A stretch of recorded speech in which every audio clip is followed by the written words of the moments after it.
안녕하십니까. 교육을 사랑하는 미래교육 프롬 하영철입니다.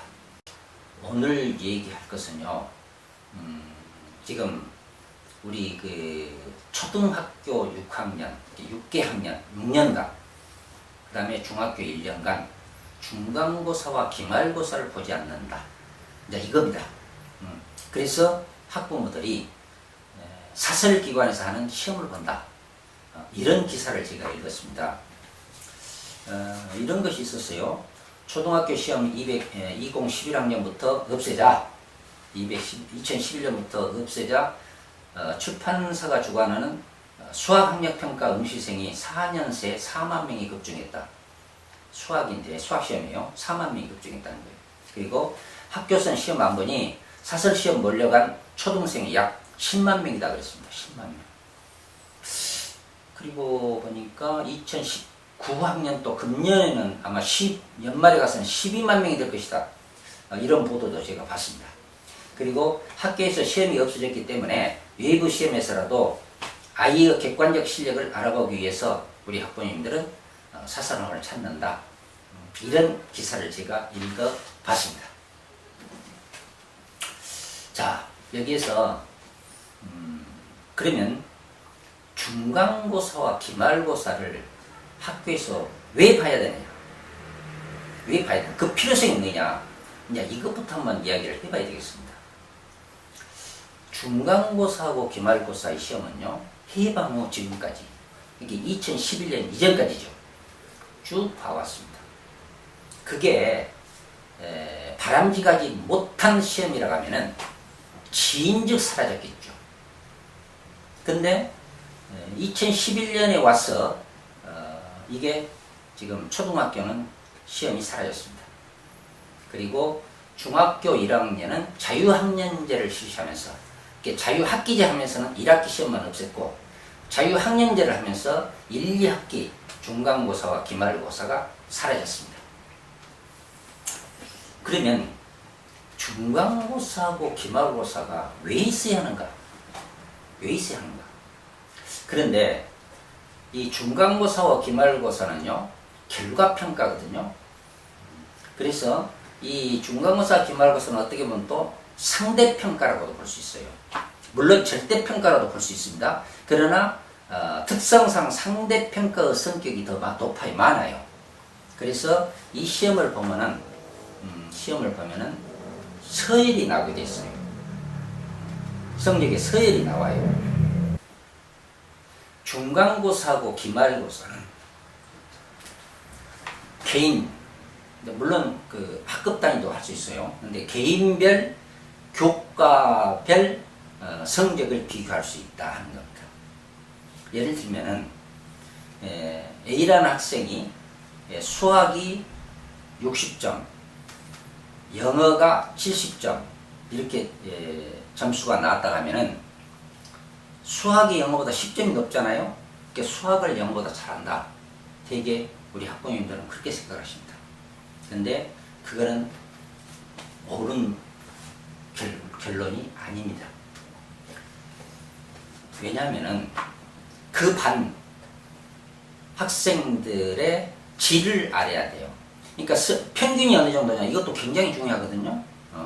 평균이 높은 데서 성적이 높은 것 같고, 평균이 낮은 데서 성적이 조금 높은 것 같고, 이게 비교해보면요, 상당히 결과가 다릅니다.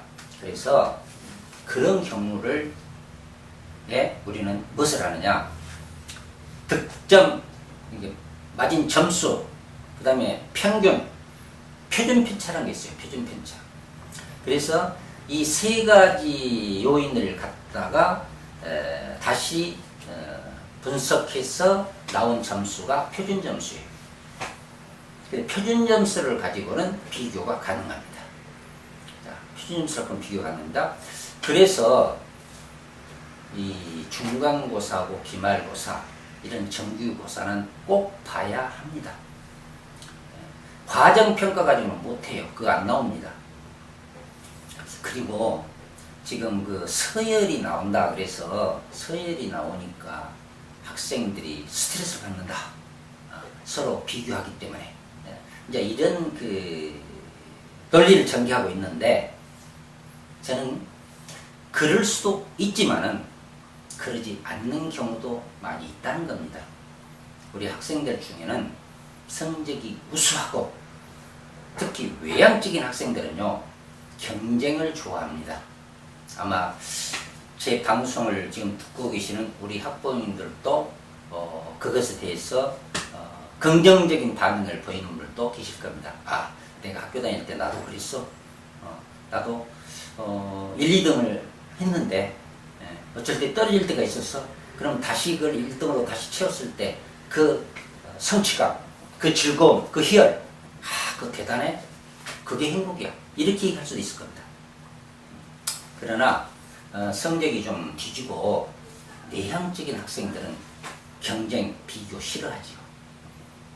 그리고 학부모님들도 학창시절에 아마 공부를 좀 꽤나 하시고 잘하시는 분들은 그런 그 서열을 내는 걸 좋아할 겁니다. 근데 그러지 않는 분들은 성적 싫어요. 서열 내는 거 싫어요. 그래서 이 서열을 내는 것이 꼭 학생들의 그 스트레스를 준다. 이렇게만은 얘기할 수가 없습니다.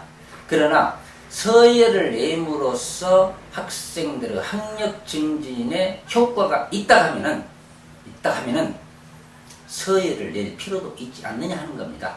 그것도 자주 하는 것이 아니죠. 그리고 그러면 서열을 낸다는 것이 좀 부담스럽다. 얘들한테 스트레스 준다. 그런다 하면요. 시험을 어떻게 하냐면은 시험을 봐가지고요. 기초학력 미달 학생 그리고 몇 점 이상은 몇 점 이상에서 몇 점 이하는 보통 학력 학생 그리고 몇 점부터 몇 점까지는 보통 이상 학력 그리고 몇 점 이상은 우수 학력 이렇게 한 4단계로 나누어서 학생들한테 발표해주면 됩니다. 그러면 스트레스가 적죠. 그리고 그것을 근거로 해서 우리 학부모님들은 우리 애들을 지도할 수가 있어요. 선생님들도 그거를 근거로 해서 우리 학생들을 지도할 수가 있는 겁니다. 그런 과정이 필요하기 때문에 중간고사나 기말고사를 보는 것 아닙니까? 근데 지금 없어요. 안 봐요. 자, 그러면 지금 중간고사하고 기말고사를 안 보면은 학력 증진시키는 방안이 없느냐? 있습니다. 그건 뭐냐? 과정평가를 성실하니 잘 수행하면 됩니다. 과정평가가 뭐냐?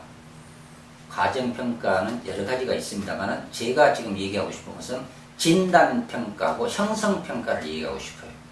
학교에서 선생님들이 진단평가하고 형성평가만 잘 시행하면 그러면 우리 애들 학력은 증진됩니다. 진단평가 간단하죠. 출발점 행동을 진단하는 겁니다. 알아보자는 겁니다.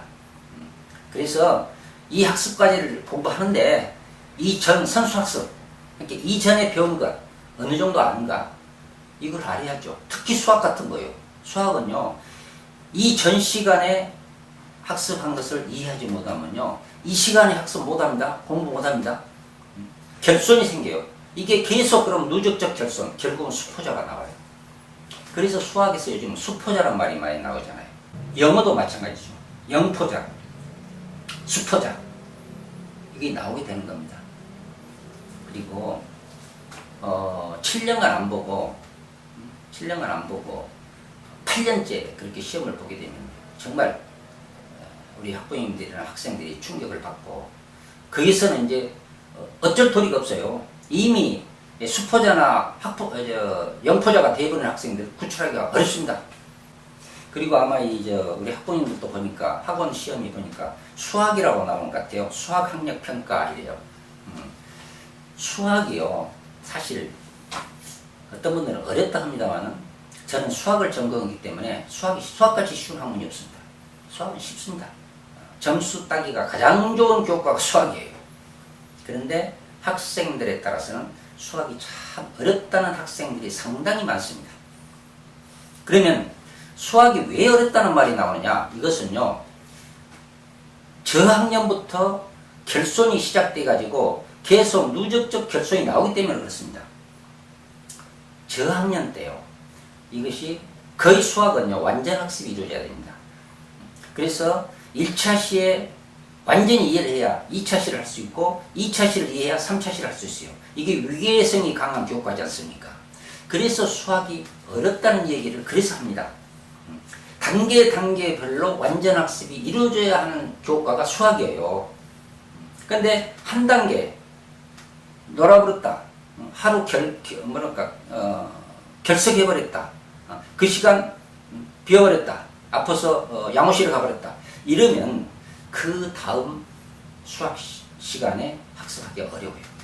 그러니까 이런 것을 알고 부모님들은 계속해서 우리 이들을 점검하고 그들의 학습력을 진단하고 그렇게 해서 출발하자는 행동을 갖춰줘야 됩니다. 그리고 형성평가는 이렇게 출발점 행동이 갖춰지면요. 그 다음에 형성평가는 학습 과정에서 이루어지는 거예요. 수업 중에요. 그래서 되게 형성평가는 절대평가를 하는데 학습 목표가 있고 그 목표 달성도를 수업 끝날 무렵에 달성도를 알아보는 거예요. 이것은요. 위계성이 강한 수학이나 과학은 몇 시간 하는 게 좋고 그 위계성이 약한 교과들은 몇 시간 만에 한 것도 좋습니다. 그러나 이 과정은 반드시 있어야 됩니다. 그렇게 해서 학습의 성공이냐 실패냐 선생님이 그걸 알아야 돼요. 감지해야 돼요. 그래서 오늘 가르친 것이 성공적이다. 그러면 그 다음 학습으로 넘어가고 실패다 안된다 이런 문제점이 있구나. 여기에 대해서 우리 애들이 이걸 모르는구나. 결손이 여기에 있구나. 그러면 그걸 짚어서 애들한테 보충 학습을 시켜줘야 됩니다. 그 과정이 바로 형성평가입니다. 그래서 진단평가로 출발점 행동을 갖춰놓고 그 다음에 형성평가로 수업 과정 속에서 목표 달성도를 계속 점검해 가면서 보충학습을 통해서 결손학습을 보충해주는 이런 학습을 꾸준히 해 나가면요. 우리 학생들의 학력은 반드시 올립니다. 그러나 참 죄송한 얘기 같습니다만은 진단평가나요. 형성평가하기가 상당히 힘듭니다. 선생님들이 정말로 하기 힘들답니다. 그리고 저도 학교 현장에 있어 봤습니다만은 그거를 제대로 하는 분을 거의 못 봤습니다. 거의 못 봤습니다. 선생님들이 힘들어합니다.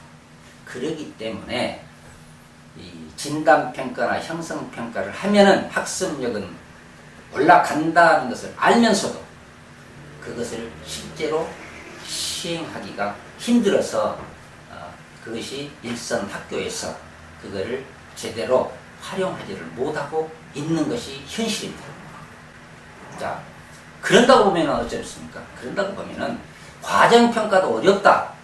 이런 상황에서 결과평가인 중간고사나 기말고사까지도 안 봐본다 하면은요, 이거는요, 우리 학부모님들이 정말 우리 애들 성적이 어딘지 모르고 깜깜이 교육을 하는 겁니다. 우리 선생님들도 마찬가지입니다. 마지막으로 말씀드리겠습니다. 시험은, 평가는 경쟁과 서열, 비교, 이기에 학생들한테 스트레스를 준다. 꼭 이렇게만은 생각하지 말아주시기를 바랍니다. 시험을 보는 목적이 학생들의 학습력을, 지적 능력을 기를 수 있는 것이고 또 학부모나 선생님들에게 그 학생들의 학습 정보를, 성취 정보를 이렇게 전해줘 가지고 그거를 밑거름으로 해서 다음 학습을 성공적으로 할 수 있도록, 그리고 학부모님들도 자녀들의 성적을 알고 그 잘못된 혹시 결손된 이런 학습 과제라든지 교과라든지 이런 것을 보충할 수 있는 기회를 줄 수 있도록 시험은 봐야 된다. 특히 중간고사나 기말고사는 다시 부활돼야 한다. 이런 말씀을 드리겠습니다. 그리고 앞으로 그 학교에서 하기는 어렵습니다. 선생님들이 참 힘들어합니다만은 진단평가와 형성평가 이것은요 강화시켜야 됩니다. 철저히 하도록 하는 게 좋습니다. 그러면 틀림없이 학력은 증진됩니다. 그리고 이제 마지막으로 또 하나 말씀드리겠습니다. 이런 그 발표를 아마 보셨을 겁니다. 어느 대학인가를 모르겠습니다. 그 대학에서 이런 그 발표를 했습니다. 정시 합격자하고 학생부 종합전형, 학생부 교과전형을 본 수시 합격생하고 미래 핵심 역량 능력을 재봤더니 정시를 본 학생들, 수능을 본 학생들이죠. 수능으로 합격한 학생들이 미래 핵심 역량이 더 높더라 하는 것이 나와 있습니다. 우리가 얼핏 생각하면요, 정시를 보는 학생들은 수식만 공부했어요. 지적 능력만 길렀죠, 얘들은. 그리고 수시를 본 학생들은 학생부 종합전형이죠. 학생부 교과전형도 있지만 학생부 종합전형 그런다 하면은 다양한 능력을 길렀잖아요. 그렇기 때문에 수시를 본 학생들이 정시보다 더 미래 핵심 역량이 능력이 더 높을 것이다, 이렇게 생각을 하는데요. 그게 아니로 반대로 나와 있어요. 그걸 보면은 학교 생활을 할 때 우리 학생들에게 가장 중요한 것이요, 지적 능력을 길러주는 것이다. 그게 기본이죠. 그래서 지적 능력을 기르는 것을 기본으로 하고, 그 나머지의 어떤 능력은 부수적으로 이렇게 기르는 그런 교육을 해 나가야 될 것이다. 그러기 위해서는 중간고사, 기말고사 이거는 다시 부활시키십시오. 우리 좌파 교육관님들이요, 부활시키십시오. 그리고 국가수준 학업성취도 평가, 이것은 교육부 장관이 할 일이라고 봅니다. 국가수준 학업성취도 평가 부활시켜가지고 우리 학생들의 지적 능력, 학습력이 증진될 수 있도록 해주시기를 부탁 말씀드리면서 마치겠습니다. 교육을 사랑하는 미래교육 프로그램 행치입니다. 감사합니다.